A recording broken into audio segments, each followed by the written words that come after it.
Good morning, everyone. Give me a nod, Melissa, if you can hear me. Perfect. I know we should all be professionals at this online virtual uh, format, but you never know. Good morning, everyone. Mua lava e mamoli atu le ananga whaafitai mo nei avanoa o te whaatalo fatu malo uava, malo whaalualo te lava. I'm extremely pleased to be here today. I'm grateful to PICTAR. I'm grateful to Peninsula Conflict Resolution Center for the invitation, and just to be able to support in a small way this amazing and crucial work that you folks are doing all the time. So it is an honor for me to just make a few remarks this morning. And I was very inspired by the theme of this conference. And so I'm going to share, I know you don't want to stare at me for the next 20-30 minutes. So I'm going to share my screen here and just share a couple of slides that illustrate my thoughts on the theme. I will say straight away that I am not a content expert or a practitioner in the work that you folks do, but it is a pleasure for me to be able to share this morning. Just a couple of thoughts in terms of our Indigenous reference and maybe some a cultural theme base to start off or to contribute a little bit to the conference. So if you would allow me, I'm just going to share a couple slides here, if I can get this to go. Perfect. So I'm starting off with just a photo here of the Pacific gray duck. It's a species of duck that is restricted, endemic to Western Polynesia or the Western Pacific. In Samoan, we call this bird the toloa. And as I thought about the theme of indigeneity, of innovation, transformation, this Samoan proverb came to me, which is e lele le toloa ai ma'awi le vai, which means that the toloa bird will fly away in any direction it wants to, but at the end of the day, it always returns to water. Ma'awi le vai. And I think as I see the program and the speakers and the themes that are being discussed during this conference, I feel like that's very relevant in that the work we do, that you folks do, that we do as a community, a lot of times there are these new theories or buzzwords, and you know, a lot of these things are put out as something new and contemporary. But really, if we boil down to it, many of the solutions to our own community issues are found in our own community. And rather than having to always look to external sources, looking within our own culture and looking to our past often provides references for us to be able to amplify the work that we do and to serve our own people in a way that resonates with our community. So I hope that that proverb frames kind of what I wanted to share with you this morning. The conference is not about me, but I wanted to get a little personal because I think by sharing my interaction or my engagement with this theme of going back in time or going into ourselves to find answers for external problems, I just wanted to share. This is a man named Malietoa Vainupo. He was the first Samoan king to welcome Christianity to Samoa in 1830. Pretty well-known guy. His son was King Malietoa Talavo, who was crowned king of Samoa by the European consuls in the 1880s. And his son, Malietoa Fa'alate Tawa, was the Taimua during the German colonial government when Samoa was a colony of the German Empire, a man who fought to preserve the Samoan identity and way of life when the colonizers were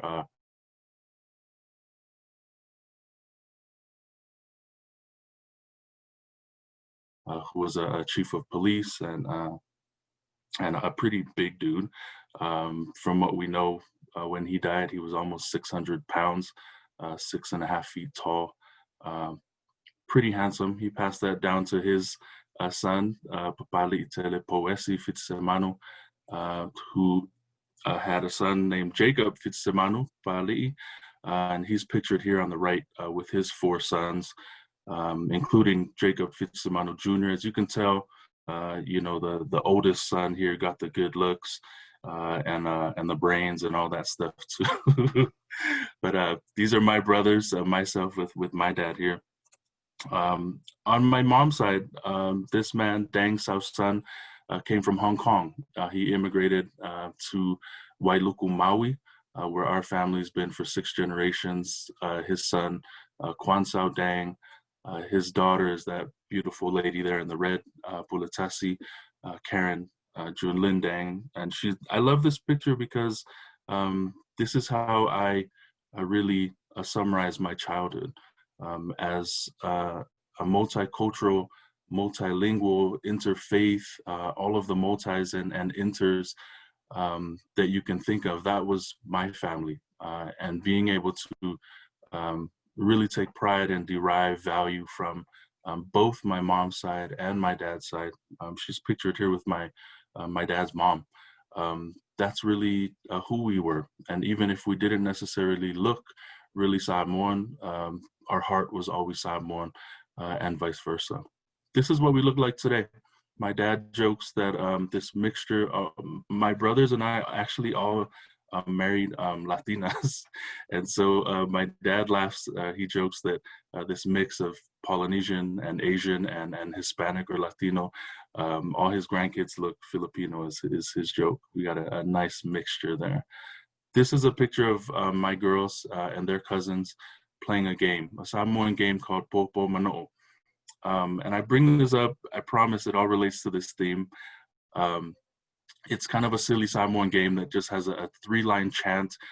There's no winner, no loser, and you just chant Popo Manoo, Popo Manoo, Tosoletalinga, and you make these actions and go around the circle. And at the end, everyone just laughs. I bring this up because these kids are born and raised in the United States. Unlike me, I wasn't born here. The language spoken to me in the womb was Samoan, but these kids are growing up in an English-speaking, modern, urban, or suburban context. But they know this song, they know this chant, and I'll bring it back into the theme later, but I just wanted to introduce that game, Popo Mano. The Pacific Ocean, right? The largest body of water in the world. You could take all of the land, all of the continents on the planet, put it into this ocean, and you'll still have room for another South America.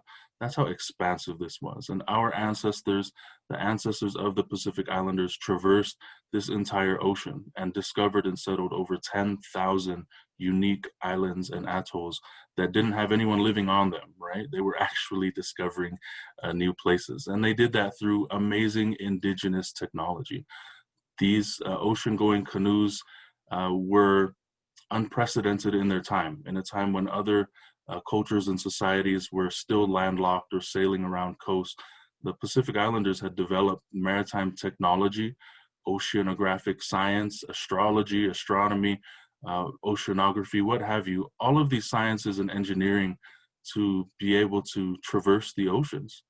In modern days, we are trying to, or the attempts have been made to recreate that. And to a large extent, voyaging and canoe building has been brought back to some extent, but really not to the level that it had been in the past. These are photos of from the Kingdom of Tonga. In 1999, the kingdom wanted to celebrate the new millennium, the year 2000, by rebuilding for the first time in almost 200 years a Tongan kalia, right? In Samoan, we call those alia or drua in Fiji. And you see how massive this canoe is, and not your little Boy Scout canoe. This is a ship that really could carry, I mean, an entire village or clans from one island to the next. You've got living space, a deck on top with a little fale there for protection. And this is the maritime technology, one example of the ingenuity, indigenous ingenuity of our people, of our ancestors, to be able to really master the elements through science and through learning and through technology in a way that no other people on the planet were doing at that time. They were masters of observation, and now this is a map of radio trackers or electronic digital trackers that they'll put on these birds, like the ngongo, the atafa, the tavae, as they fly, as they migrate to different places during the year. And we know this now because we can digitally track these birds, but it's amazing to think that our ancestors knew these types of migration routes intimately. And just by looking at the species of birds that were in the air at a certain time of year, which direction they were flying, could derive relative location at many points in the Pacific Ocean. And that was something they were doing before digital technologies and satellites and GPS, which we use for that today. Our ancestors had intimate knowledge of the currents, of the different flows, the way that winds blew and the way that the water circulated. And just by the salinity and the temperature and the clarity and the depth of the water, again, could deduce a relative location and figure out trajectories when they were sailing through the Pacific, depending on which way the water was flowing or how turbid it was, or the temperature. This is a picture, excuse me, of the bigger picture there.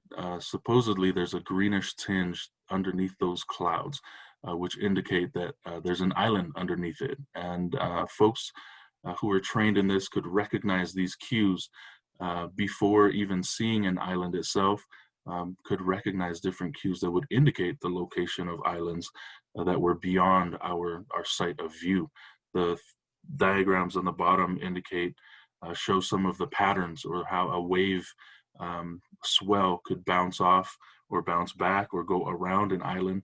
And just by feeling in the bottom of a canoe the way that the canoe was rocking or the way that a canoe was being pushed, that our master navigators could, again, infer the location of different islands and which way to go.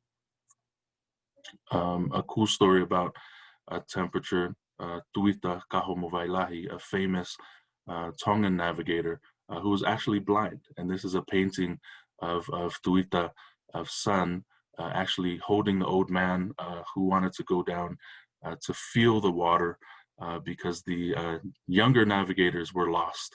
And so the old blind navigator, Kahomovailahi, supposedly, the legend says, dipped his hands into the water, and combining that with the birds that were flying in the sky and the way the winds were blowing, even without his sense of sight, was able to redirect the canoe and bring King Tupo I safely back home after a voyage to Fiji.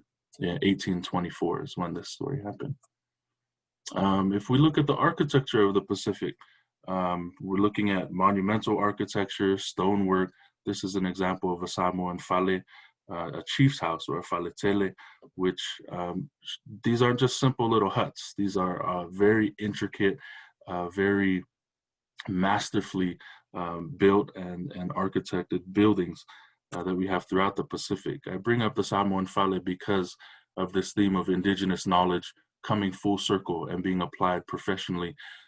These are just pictures of the architecture and the way that these fale are built without any nails. There's no metal involved in these structures throughout the Pacific in pre-colonial times. It was all hand-tied with coconut sennit and natural materials. And these structures play crucial roles in our societies today as gathering places and physical manifestations of social structure.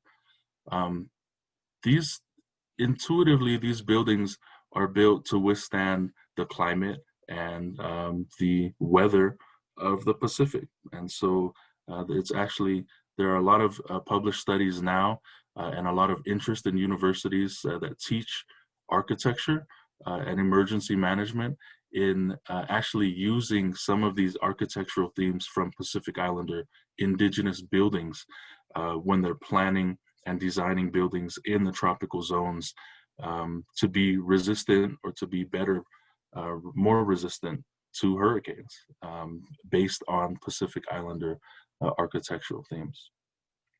I don't have too much time, so I'm going to move through pretty quick, but this is just the diagram of some of the Samoan units of measure. And I want to bring this in because we're going to talk a little bit about, as I wrap up, proximity as being one of those indigenous ways or worldviews of getting to know people, of being together, and of acknowledging the humanity in each other. So the point that I bring up with this is that, at least for Samoa, I'm not familiar with other places, but the measurement system is not standardized, right? So you can tell the lawia is the length from the tip of your middle finger to the crease of your wrist.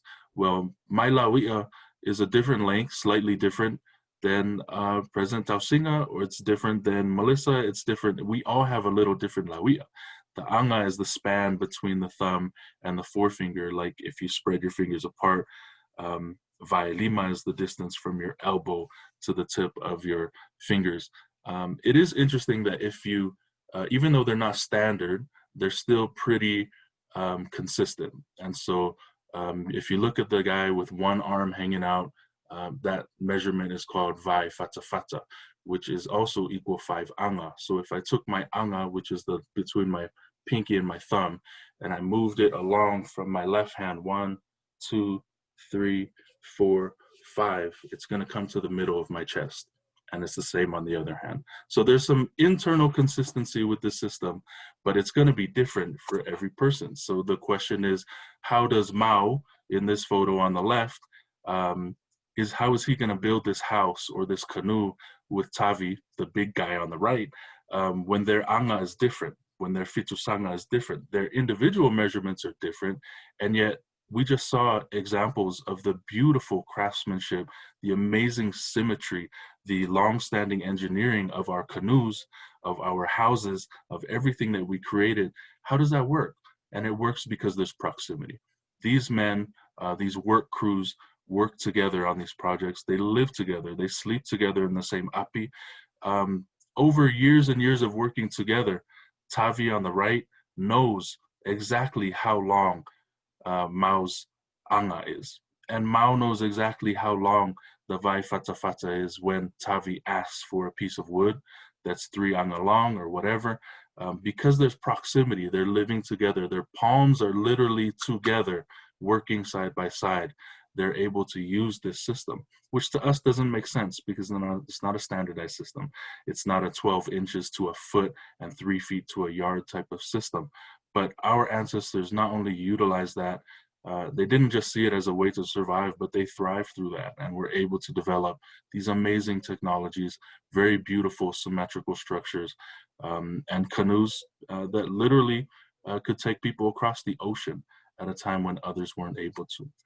The traditional greeting throughout the Pacific is the hongi, or songi in Samoan. A lot of people think that the nose press or the face press is just a Hawaiian thing or just a Maori thing. In the Samoan dictionaries, we have this word songi, to salute people or to greet people by rubbing your nose or pressing your nose. Interesting that we still have this word, but we don't actually have the practice. In most Samoans, don't even know that this was something the Samoans did. We go back into the record from the 1890s. We have Otto Zurich was one of the German officials who said that's how they welcome each other. You bend your bodies towards each other, approach your faces, and touch the forehead and the nose together. That was from Samoa. Another observer in Samoa talked about how chiefs would greet each other by bringing their faces together and inhaling each other's breaths. It's the same way that Hawaiians honi or Maori hongi today. And so this is kind of an interesting thing because my dad's family from Safune is a family that actually maintained that. This is how my dad greeted us, how he greets our children and my girls. These are my girls. This is how we greet each other too. And I think it was interesting. It was really funny when they saw that Moana movie, and there's this face press right a few times in the movie, and this was familiar to them, and they're like, "Oh, that's cool, Moana." Moana kisses like us, and it made me think like, no, actually, that's how we all used to kiss. And this metaphor of being face to face goes along with the measurement system with Tavi and Mao of being palm to palm, face to face. There was proximity that allowed us to. This was just our greeting. A handshake is away at an arm's length. And this was actually a greeting was sharing someone else's breath. That's very intimate. There's a lot of proximity there. Again, I'm such a nerd. I have so much cool stuff to share, but I want to stick to the time, keep y'all on schedule today. So we're gonna go through this log at the back of this house. There's kind of a close-up. This is from Fatuhiva in the Marquesas. This is actually not structural. It's a sleeping log. Samoans and Tongans, this is a Samoan ali ofe. Tongans have the kali or the kaliloa. These are instruments, or I guess articles that don't look very comfortable, but I can assure you they actually are pretty comfortable. But in my research and in my museum research around the Pacific, around the world, the ali, the most common form of the ali, was made for at least 2 to 4 people.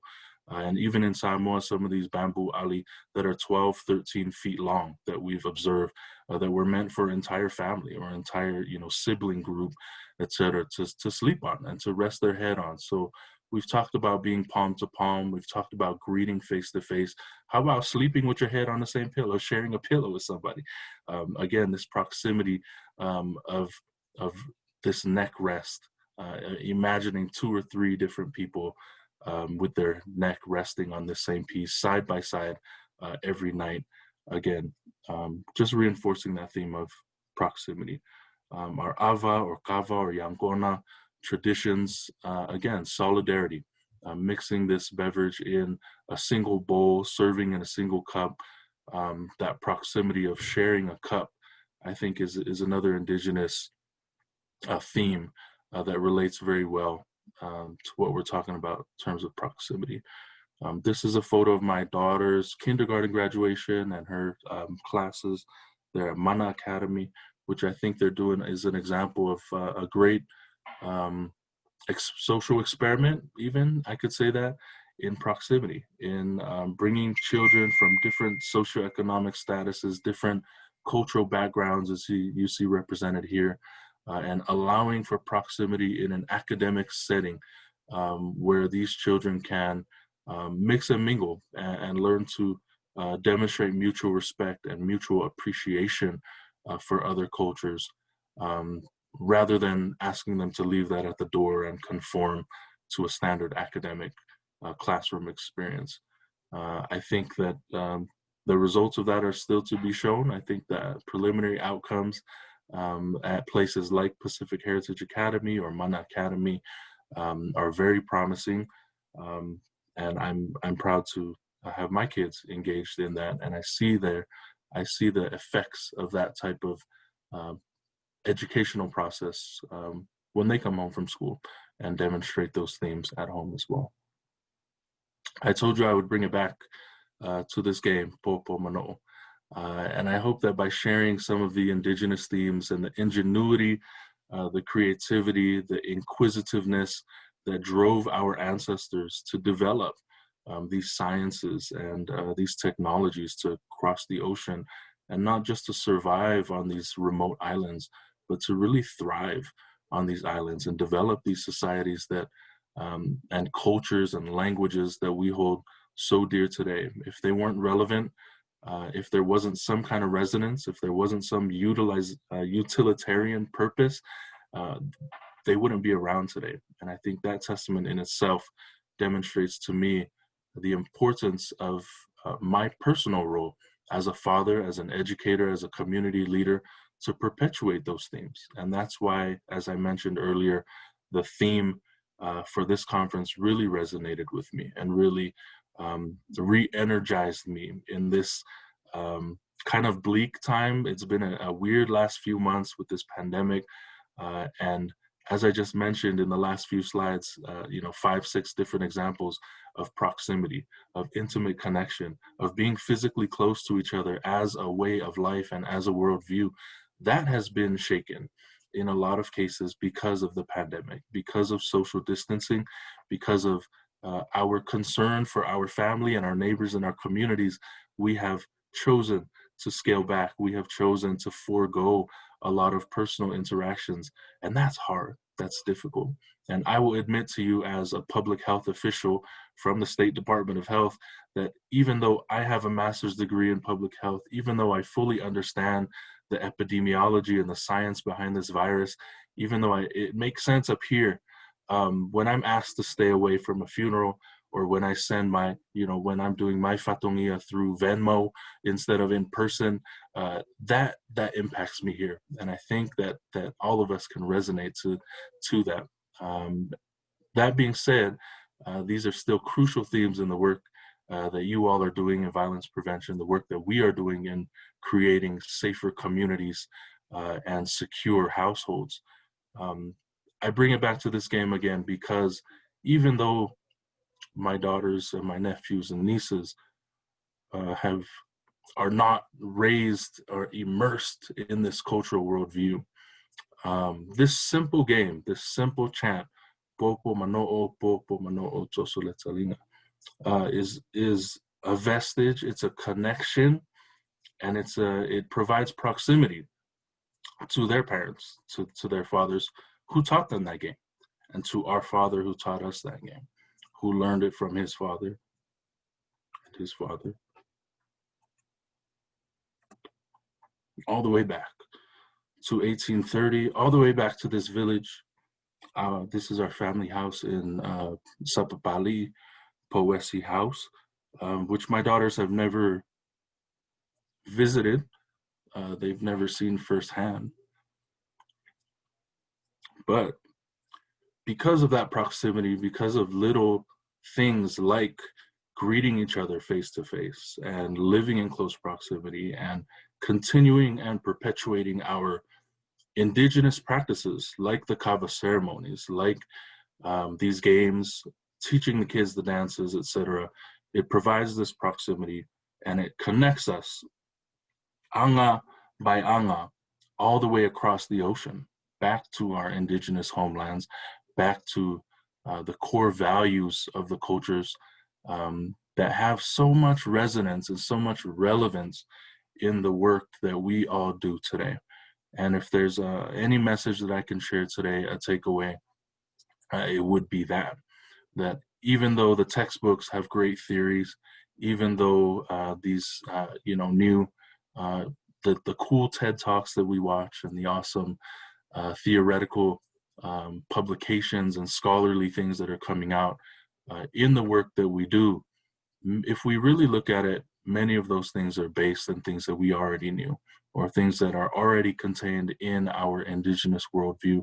And by being able to align those things and identifying how our cultural themes align with clinical guidelines or professional practice guidelines, we can make them resonate better with the clients, or with the patients, or with the individuals and families that we're working with.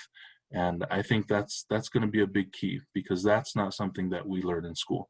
That's not something that's taught in grad school. It's not something that's taught in the police academy.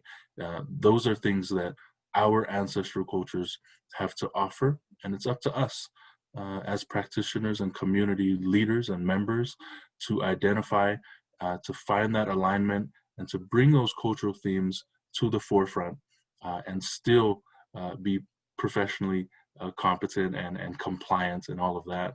I think there's in my own life, public life and professional life in public health, I know for a fact that has had positive impact in working with communities and working with families and working with individuals who may not be, who may already be hard to reach for a variety of different reasons, and being able to come to them, even if you are from the big bad health department or from the police department or from whatever agency you are, by including and acknowledging these themes, indigenous themes of proximity, of mutual respect, of just these cultural themes, and being able to identify them and implement them within the frameworks that we're being asked professionally to work within, I believe is the way that we reach our people, and is the way that we change communities, one individual, one family, and one neighborhood at a time. And I'm grateful for this opportunity to speak to you all today. Thank you again to PICTAR, to Peninsula Conflict Resolution Center for hosting this essential dialogue.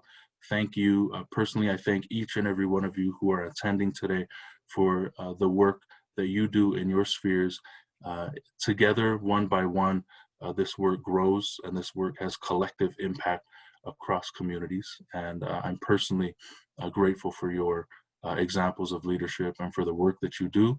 I want to encourage you all to continue that and hopefully include a little bit more acknowledgement and alignment with the indigenous themes that have preserved our legacy for thousands of years that can still contribute to us and our work today. Thank you.